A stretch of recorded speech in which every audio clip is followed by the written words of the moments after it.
Olá pessoal, bem-vindos a mais uma videoaula.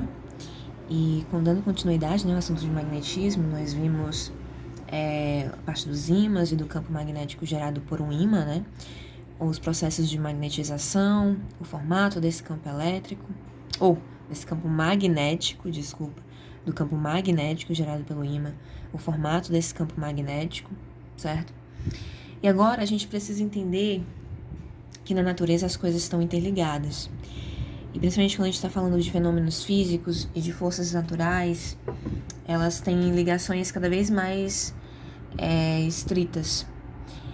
E no caso do campo do magnetismo e da eletricidade, eles são basicamente a mesma coisa, né? A gente está falando da mesma força, que é uma força eletromagnética. E até então nós estávamos estudando como assuntos distintos, né? Separados. O que é força magnética do que é força elétrica. Mas a gente vai ver agora que as duas coisas estão intimamente ligadas, né? Ambos fazem parte da mesma força natural. E existe uma relação interessante entre campo magnético, aquele lá gerado por ímãs e coisas magnetizadas, com corrente elétrica, tá? Lá no século XIX, no início do século XIX, um cara chamado Ørsted observou que uma agulha magnética, daquelas que a gente coloca em bússolas, orientada na direção norte-sul, então ela tá lá bonitinha, né, apontada para o campo magnético da Terra, ela muda a direção quando se aproxima de um fio condutor por onde está passando a corrente elétrica. Então, eu fiz um desenhozinho de como seria mais ou menos esse esquema. Então, imagine a seguinte situação. Eu tenho aqui um fio condutor, tá? Aqui eu tenho uma chavezinha. E aqui eu tenho o meu gerador, né? Minha força eletromotriz, a minha diferença de potencial sendo gerada. E aí, se eu abro essa chavezinha aqui, o que vai acontecer? Eu quebro esse fio condutor e eu não tenho corrente passando porque a corrente não consegue pular, né? Ela não consegue sair desse ponto e ir para esse, sem que passe por um fio condutor. Quer dizer, ela até consegue, é justamente o raio se formando, né? Mas nesse caso aqui teria que ter uma diferença de potencial, uma corrente muito alta para isso acontecer, tá? Nesse caso aqui não. Vamos entender que abriu a chave, não tem corrente passando, ok? Então, quando não tem corrente passando, o que acontece? O lado vermelhinho é o polo norte magnético, né? E o lado azul é o polo sul magnético. E ele tá aqui apontando como se fosse pro norte-sul, né? Lá tá o norte, aqui tá o sul da Terra, né? Tá orientado com a bússola. O que acontece quando eu fecho essa chave? Começa a passar uma corrente elétrica aqui, né? Inclusive aqui daria um curto, né? Porque não tem resistência alguma. Mas imagine que está passando uma corrente aqui, né? Nesse fio condutor. Então, quando passa essa corrente aqui por esse fio condutor, o que acontece? Essa bússola aqui estava orientada com relação ao campo da Terra, ao campo magnético da Terra, né? Ela gira, né? Ela gira praticamente 90 graus. Por que isso acontece? Bom, um bom tempo depois, né, do Ørsted ter analisado esse fenômeno, ter relatado, enfim, ter anotado diversos dados sobre isso, veio um cara chamado Ampère, tá? E ele estudou a natureza desse campo magnético que estava sendo gerado por essa corrente elétrica, né? Por a existência da corrente elétrica. Porque pra agulha aqui, né? Pro ímã mudar a direção, tem que ter algum campo magnético ali interferindo, né? Tem que ter a interferência de algum campo magnético. Então, ele pensou, só pode existir um campo magnético ali em volta daquele fio que está fazendo com que essa agulha seja desviada, né? Com que ela mude de direção. E aí, percebeu-se que o quê? Que em volta de todo o fio condutor retilíneo, certo? Qualquer fio condutor retilíneo, onde está passando a corrente elétrica, em volta desse fio, como se fosse imagina que o fio condutor é essa caneta, tá? em volta desse fio condutor, abraçando esse fio condutor de forma circular, certo? Vai existir um campo magnético, ok? Um campo magnético circular, dando voltas ao redor desse fio. Da mesma forma que está aqui, né? Quanto mais próximo do fio, mais intenso é esse campo magnético. Quanto mais distante do fio, mais fraco vai ser esse campo magnético gerado por essa corrente. A corrente, esse campo depende de duas coisas, a gente vai ver daqui a pouco, né? Da distância em relação ao fio e da intensidade da corrente elétrica que está passando por esse fio. Quanto mais intensa for essa corrente, mais intenso, obviamente, vai ser o campo magnético em volta desse fio, certo? Então, todo fio onde está passando corrente elétrica, todo circuito onde está passando corrente elétrica, existe um campo magnético gerado em volta desse fio. Professora, mas e aí? Como é que faz para a casa inteira, todos os fios não virarem grandes ímãs, né? Grandes condutores magnéticos, né? É para isso que se encapa os fios, né? Aquele isolante que a gente coloca em volta dos fios, além de evitar possíveis choques elétricos, ele blinda essa existência desse campo magnético. Então, para vocês perceberem a atuação desse campo, precisa existir um fio desencapado, tá? Totalmente sem nenhum tipo de isolante em volta dele. Ok? E aí, pessoal, existe uma regra básica que a gente chama de regra da mão direita, que é a regra que vai definir a orientação desse campo magnético. Porque se ele é circular, ele tem que ter algum tipo de orientação, certo? Ele pode girar para um lado ou para o outro, no sentido horário que a gente diz, né? Ou no anti-horário. E existem alguns símbolos na física e na matemática, né? Que servem para descrever sentido quando a gente não consegue observar esse vetor no papel. Por exemplo, aqui eu tenho um fio condutor, tá? Imagina que está passando uma corrente nesse sentido, subindo, né? De baixo para cima. Qual vai ser o campo magnético? Qual vai ser a orientação do campo magnético em volta desse fio? O que é que eu vou fazer? Eu vou fingir que esse fio está aqui dentro da minha mão, tá? Aqui está no centro da minha mão. E o meu polegar, ele vai apontar para o sentido da corrente. Se a corrente estiver subindo, então o meu polegar tem que estar aqui para cima, tá? E o fio está passando aqui dentro, ó, da minha mão. O sentido dos meus outros 4 dedos vai ser justamente o sentido do campo magnético, tá? O sentido dos meus outros 4 dedos vai ser justamente o sentido do campo magnético em volta desse fio. Então, corrente está para cima, em volta do fio eu tenho esse sentido. Então, ela está saindo por aqui e entrando por aqui. Então, o sentido saindo do papel, eu represento como essa bolinha com um ponto no meio. Então, toda vida que vocês virem esse símbolo, significa que ali existe um campo magnético, certo? Saindo do papel. É como se ele estivesse aqui, ó, indo nesse sentido, saindo do papel. E do outro lado do fio, né, ele sai por aqui e entra por aqui. Então, quando eu tenho a bolinha com o X no meio, significa que eu tenho um campo magnético entrando no papel. E ele faz esse ciclo, ó. Ele entra por aqui, arrodeia por detrás do fio, sai por aqui, arrodeia e faz nesse sentido aqui, ó. Certo? O campo fica nesse sentido. Circular, professora? Circular. Todo campo magnético, ele é circular. No ímã, a gente tinha saindo do polo norte e indo para o polo sul, né?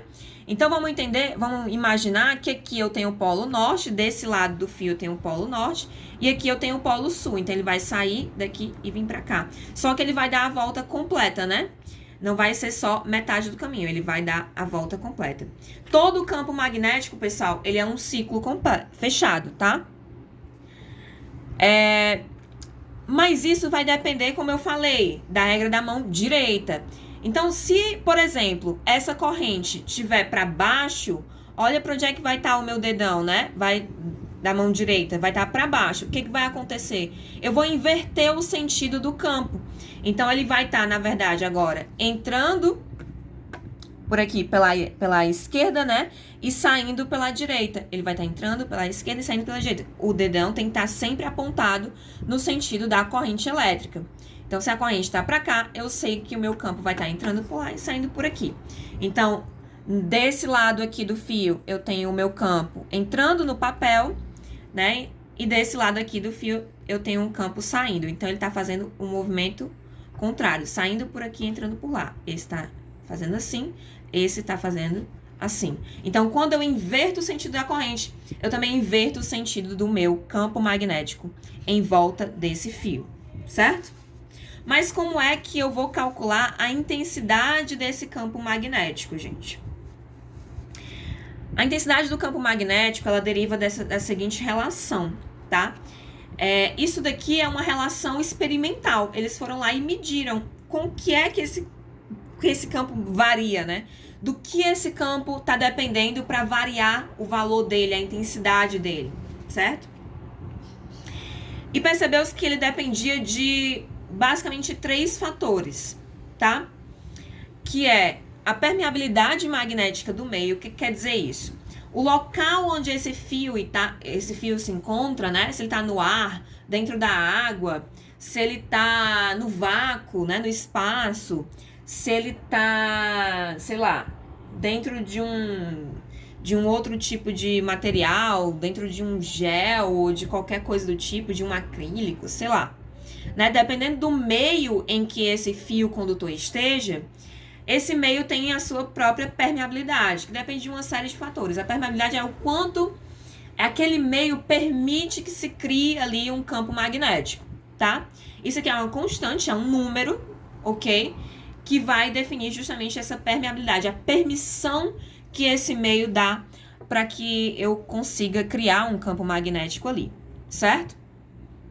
Então, é uma constante que vai ser dada dependendo do meio e ela é diretamente proporcional à corrente elétrica aplicada no fio, como eu falei para vocês. Quanto maior for essa permeabilidade e maior for essa corrente elétrica, mais intenso vai ser o campo magnético ali em volta daquele fio, ok? E no inverso, né, no inversamente proporcional, eu tenho a distância do ponto onde eu estou medindo esse campo até o fio. Então, imagina que eu tenho um fio aqui, né? Tá passando uma corrente para lá.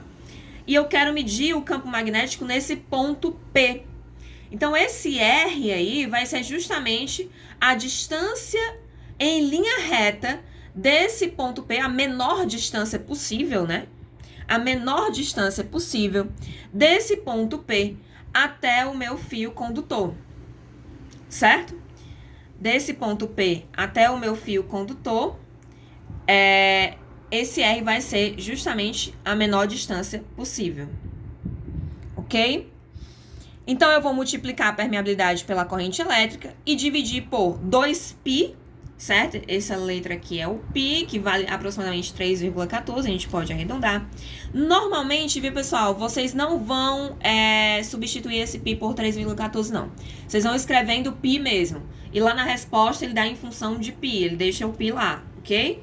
É um número, tá? Não inculquem com isso daqui, não. É 2 vezes π, é um número, certo? Se aparecer um π aqui em cima, você cancela com o π de baixo, ok? Mas não encrenquem com isso, não. Vezes, o que vocês precisam entender é justamente a questão da permeabilidade, da corrente elétrica e da distância do ponto onde eu estou medindo esse campo magnético, tá? E a unidade de campo magnético, né, no sistema internacional, eu meço o campo magnético em teslas. Então, é esse T maiúsculo aqui, ó, ok? Então, se eu tenho, por exemplo, um campo magnético, eu posso ter um campo magnético de 8 teslas, 2 teslas, certo? Então, é a unidade que a gente mede campo magnético em homenagem a Nikola Tesla, que foi um dos caras que mais estudou essa relação entre campo magnético e corrente elétrica, ok? Estudou o magnetismo como um todo, né? O eletromagnetismo como um todo.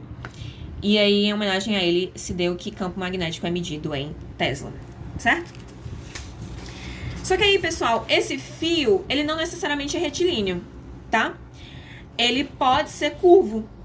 Vocês concordam comigo que um fio pode ser curvo, né? Um fio condutor, um fio de cobre, ele pode fazer uma curva.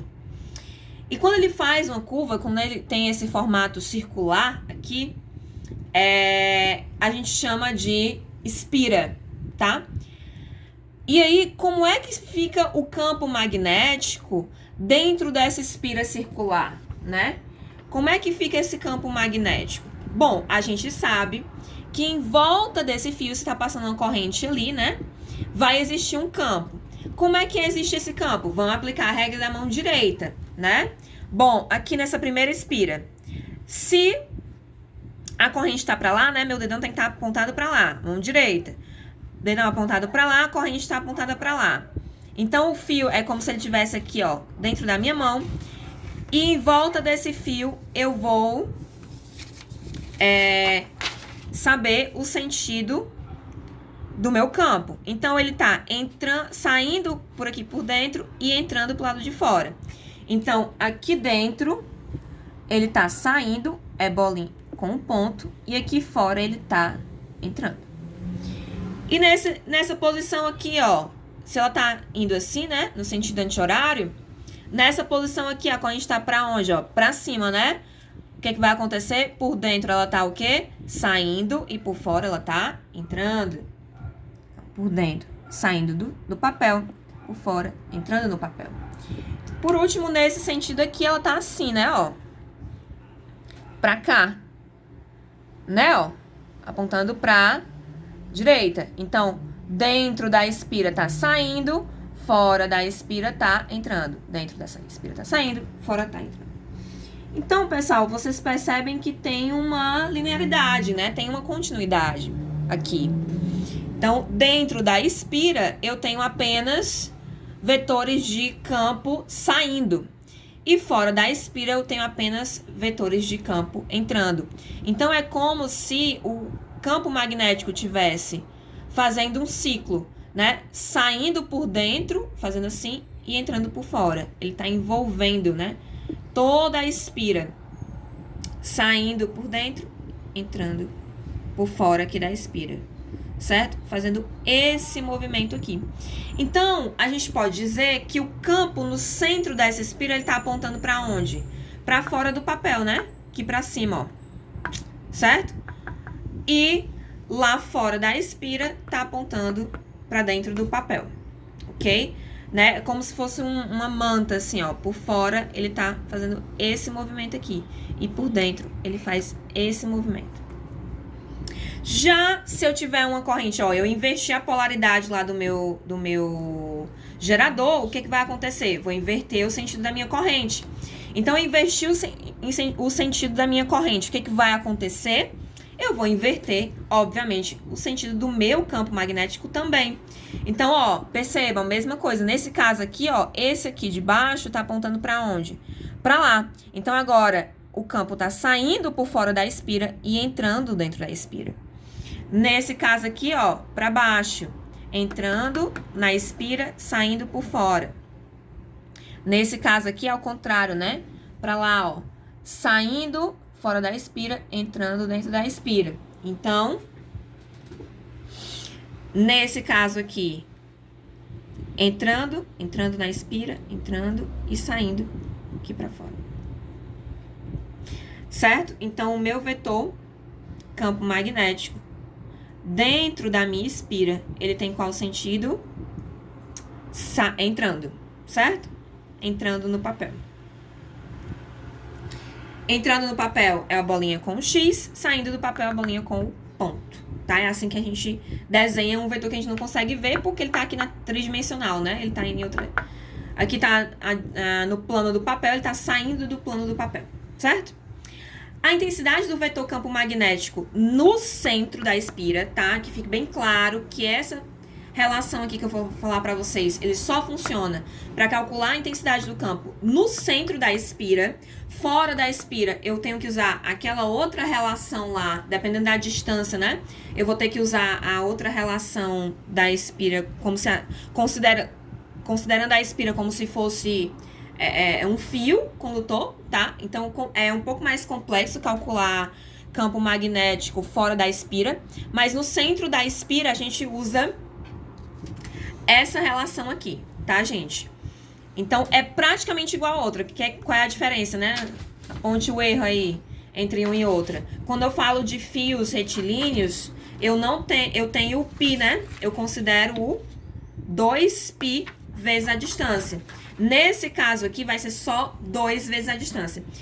Que a distância aqui, como eu tô calculando no centro, vai ser justamente o raio, né? Vai ser o raio dessa espira circular. O que é uma espira, né? É um fio condutor em forma de círculo. Então, o raio dessa espira aqui vai ser justamente esse R aqui, essa distância, ok? E aí a mesma coisa, permeabilidade magnética do meio, que é essa letra aqui, μ, vezes a corrente elétrica que está passando pela espira, dividido por 2 vezes o raio da espira. E aí a mesma coisa, quanto maior for essa espira, menos intenso é o campo magnético dentro dela, e quanto menor for essa espira, e maior a corrente, mais intenso vai ser o campo magnético dentro dessa espira, tá? Vamos resolver um exemplo de aplicação disso daí, ok? Então, vamos resolver logo da espira, tá? Porque é análogo pro fio retilíneo, só muda que vocês vão considerar o π. Não tem muita diferença, tá? E também considerar a distância, né? As distâncias são diferentes. Aqui na espira é o raio, lá no fio retilíneo é a distância do ponto até o fio, ok? Então, considerando uma espira circular de raio igual a 10π centímetro, ó que interessante. Ele colocou o raio em função de π, né? Então, a distância é igual a 10 vezes 3,14, né? 10 vezes π centímetros. Sendo percorrida por uma corrente elétrica de intensidade de 10 amperes. Lembram? Corrente elétrica é sempre em amperes, tá? No sentido horário, tá? Então, no sentido horário, assim, né? A espira está sendo percorrida nesse sentido aqui, ó. Então, a gente já sabe que esse campo magnético tá o quê? Ele tá entrando no papel por dentro, né, da espira. No centro da espira, ele tá entrando no papel. Ele diz que a permeabilidade do meio, nesse caso aqui, é a do vácuo, tá? Que é igual a 4π vezes 10 a menos 7 Tesla metro por ampere. E ele pede para caracterizar o vetor campo magnético no centro da espira. O que ele quer dizer com caracterizar? Ele quer saber módulo, direção e sentido, porque é um vetor. Vetor tem que ter o quê? Módulo, que é dado por essa expressão, direção, que é dado pela regra da mão direita, e sentido, que é dado também pela regra da mão direita, tá? A direção vai ser sempre perpendicular ao plano da espira. E aí o sentido é dado pela regra da mão direita. O sentido a gente já sabe, vai ser entrando, né? Entrando no papel. Porque ele diz que a corrente está no sentido horário, ok? Agora a gente precisa calcular a intensidade desse campo aí. Como é que a gente vai fazer? Então, eu desenhei minha espira aqui, com a corrente no sentido horário. E desenhei e destaquei os meus dados, né? Ele diz que a corrente é igual a 10 amperes. Ele diz que a permeabilidade do meio é 4π vezes 10 a menos 7. E ele disse que o raio é igual a 10π centímetros. Só que, olhem aqui para a minha unidade de permeabilidade. Ela está em metros, né? Tesla metro por ampere. Então, significa que a minha distância, ela também precisa estar em metros, tá, gente? Isso aí é um pulo do gato. Olha para a unidade lá da tua constante e vê se tá em metros, centímetros, vê o que tá. Se tiver em metros, você já sabe que a distância também tem que estar em metros. Se tiver em centímetro, você já sabe que a distância também tem que estar em centímetros. Então, vamos transformar 10π centímetro para metro, fica como? O π eu não mexo nele, né? Ele é um fator ali, é uma multiplicação. A ordem dos fatores não altera o resultado, nesse caso. Então, eu vou só dividir, né, por 10. Por quê? Porque a cada... Por 10 não, por 100, né? Porque a cada 100 centímetros eu tenho 1 metro. Então, 10 centímetros, x metros, eu vou ter que 10 vezes 1 vai ser igual a 100 vezes x. Então, divide 10 por 100, eu vou ter 0,1. Ok? Então, eu tenho 0,1 pi metros, em metros. Agora, é só aplicar na nossa formulinha lá do campo magnético, da espira, tá? Então, permeabilidade do meio vai ser 4π vezes 10 a menos 7. Corrente é 10 que ele falou, então onde tem eu escrevo 10. 2 fica 2 do mesmo jeito, né? Só um número. E o raio, nesse caso, tá em metros, então vai ser 0,1. 0,1. O que eu faço aqui, pessoal? Esse 10 que tá aqui, eu multiplico ele ou com a minha potência de base 10, já que as bases são as mesmas, e eu considero o expoente igual a 1, ou eu multiplico com 4 para virar 40, tá? Nesse caso aqui eu multiplico com 4, mas tanto faz nesse caso aqui, tá? Se vocês querem ser mais rápidos, vocês multiplicam só pelo 10 e aí repete a base, fica 10 e subtrai os expoentes, né? Desculpa, soma os expoentes, é uma multiplicação. Então vai ficar menos 7 mais 1 dá menos 6, né? Então tá aqui, ó, 4π vezes 10 a menos 6. E aqui embaixo eu multipliquei 2 vezes 0,1, dá 0,2, que passando a vírgula para cá, né, eu posso colocar o meu expoente menos 1, né? Transformando de número para notação, passo a vírgula uma casa, coloco o menos lá na minha potência de base 10, tá?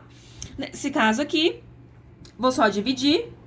Não preciso dividir o π, como eu falei para vocês, deixa a resposta em função de π mesmo.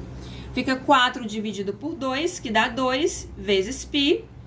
E aqui, repete a base e subtrai os expoentes porque eu estou dividindo. Então, fica menos 6 menos 1, né? Ó, fica menos 6 menos 1. Vai dar menos com menos mais, menos 6 mais 1, menos 5. Então, o campo magnético dentro dessa espira aqui, ó, que tá entrando no papel, é igual, tem a intensidade igual a 2π vezes 10 a menos 5 Tesla. Muito baixo, né, pessoal? Muito pequeno o campo.